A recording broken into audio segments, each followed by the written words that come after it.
Hi friends, welcome back to our channel. ఈ video ద్వారా నేనైతే ఒక మంచి టేస్టీ అయిన కర్రీని ప్రిపేర్ చేసుకోబోతున్నాం. అదేంటంటే బెండకాయ ఫ్రై. మనకి బయట కర్రీ పాయింట్స్లోను అలాగే హోటల్స్లో మనకి అవైలబుల్గా ఉంటాయి. అయితే వాటిని ఎలా ప్రిపేర్ చేస్తారు, వాటికి అంత టేస్ట్ ఎలా వస్తుంది అని ఆలోచిస్తున్నారా? అయితే అవి ఎలా ప్రిపేర్ చేసుకోవాలో ఈ వీడియో ద్వారా తెలుసుకుందాం రండి. ముందుగా మనం ఫ్రెష్ బెండకాయలను తీసుకొని వాటిని నీట్గా క్లీన్ చేసి పెట్టుకుందాము.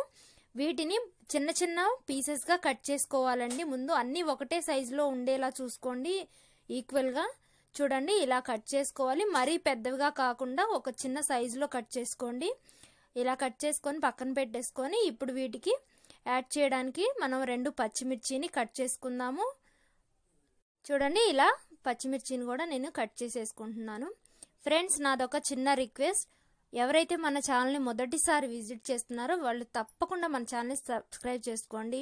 అలాగే ఈ వీడియోకి సంబంధించి లైక్ చేయండి, షేర్ చేయండి, అలాగే మీ కామెంట్స్ని మాకు తెలియచేయండి ఫ్రెండ్స్.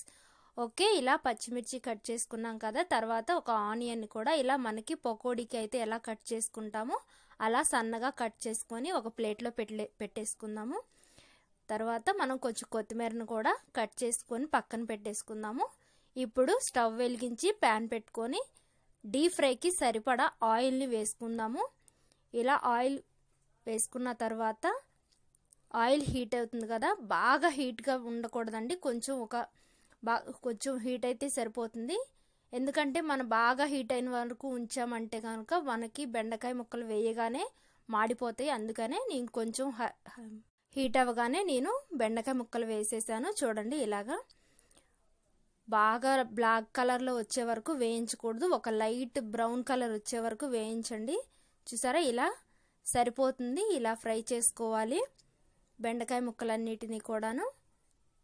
మళ్ళీ మిగిలిన వాటిని కూడా వేసుకొని అలాగే ఫ్రై చేసుకుందాము ఫ్రెండ్స్. ఇలా ఆయిల్లో ఫ్రై చేస్తే ఏంటంటే ఆ జిగురు అనేది కూడా మనకి కర్రీస్లో ఉండదు. మామూలుగా మనం కొంచెం ఆయిల్ వేసేసి తాలింపులో వేసేసి మనం ఫ్రై చేస్తూ గనక జిడ్డు జిడ్డుగా అనేది కూర ఉంటుంది కదా, వీటికి అలా ఉండదు. చూడండి, చక్కగా ఫ్రై అయిపోయింది. ఒక పీస్ చూపించాను కదా. ఇలా అన్నిటినీ కూడా మనం ముక్కలన్నిటినీ డీప్ ఫ్రై చేసుకొని ఒక బౌల్లో తీసేసుకుందాము. బెండకాయ ముక్కలు అనేది మనం ఒకే సైజులో కట్ చేసుకుంటే మనకి అన్నీ ఈక్వల్గా ఫ్రై అయితే, ఒకటి చిన్నగా ఒకటి పెద్దగా ఉంటే ఏంటంటే ఒకటి చిన్నగా ఉన్నాయి తొందరగా ఫ్రై అయిపోతాయి. అందుకనే కొంచెం ఈక్వల్గా ఉండేలా ఫ్రై చేసుకోండి. చూసారు కదా, ఇలా తీసుకున్నాము. అదే నూనెలో మనం ముందుగా కట్ చేసి పెట్టుకున్నటువంటి పచ్చిమిర్చి ముక్కలను కూడా వేసేసి ఫ్రై చేశాను. అలాగే ఆనియన్స్ని కూడా వేసి ఒక బ్రౌన్ కలర్లో వచ్చే వరకు వేయించుకొని అదే బెండకాయ ముక్కల్లో వేసేస్తున్నాను. చూడండి ఫ్రెండ్స్, ఇలా చేయండి. ఇలా ఆనియన్స్ని కూడా మనం చక్కగా ఫ్రై చేసుకొని వేసుకుందాము. చూడండి, ఇప్పుడు అదే నూనెలో నేను కరివేపాకును కూడా వేసి వేయించుకుంటున్నాను. అలాగే పల్లీలు కూడా వేసుకొని ఫ్రై చేస్తున్నాను. వీటన్నిటినీ కూడా నేను డైరెక్ట్గా బెండకాయ ముక్కల్లోనే వేసేస్తున్నాను ఫ్రెండ్స్, విడిగా పెట్టుకోవట్లేదు. అలాగే కాజును కూడా ఫ్రై చేసుకొని పక్కన పెట్టేస్తున్నాను. ఇలా వీటన్నిటినీ ఫ్రై చేసుకున్న తర్వాత ఇందులో మనం కొంచెం సాల్ట్ని, రుచికి సరిపడా సాల్ట్ని అలాగే కారంని వేసి కలుపుకుందాము. ఆ వేడిలో కలిపేస్తే ఏంటంటే మనకి పచ్చివాసన అనేది రాకుండా ఉంటుంది కారము. చూడండి, ఇలా కలుపుకున్న తర్వాత మనం ఇప్పుడు తాలింపు పెట్టేసుకుందాము.